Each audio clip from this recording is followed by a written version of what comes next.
Смирнова Ульяна, 3 А класс, 19 школа. Михаил Юрьевич Лермонтов. Осень. Листья в поле пожелтели и кружатся и летят.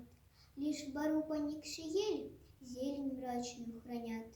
Под нависшую скалою уж не любят меж цветов пахарь отдыхать порою от полуденных трудов.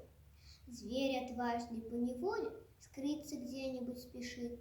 Ночью месяц туск и поле сквозь туман лишь серебрит.